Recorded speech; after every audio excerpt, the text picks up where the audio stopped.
So ayun sa inyo, nagkaroon kasi ng problema. Dapat nga gagawin ko na yung FS ng mga nag-subscribe. Kaso ang nangyari, yung mga screenshot ng iba, ginagrab ng iba at sinasabing sa kanila yon. So ang gagawin na lang po natin para hindi magulo, i-comment na lang po mismo dito sa YouTube video na to, hindi po dun sa post na makikita nyo sa Facebook kasi popost ko po sa Facebook to. Baka dun kayo mag-comment. Mismong sa video po ng YouTube, may comment section po doon. Doon nyo po i-comment yung pangalan na gusto nyong ipa-FS. Isang account, isang FS lang po tayo.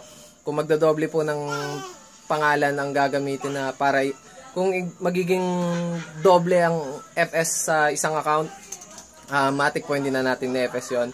Isang account, isang FS lang tayo. Sa mga hindi pa nakakaalam, ang gagawin po natin ay yung mga ginagamit nyo pong Gmail or Google account para mag-download ng mga apps sa Play Store, sa cellphone nyo, pwede po yun, ilagin nyo po sa YouTube. Tapos ang gawin nyo lang po, subscribe, tapos comment, dito mismo sa video, i-comment yung pangalan na gusto nyong ipa-FS. Yun lang, see nyo, braid up.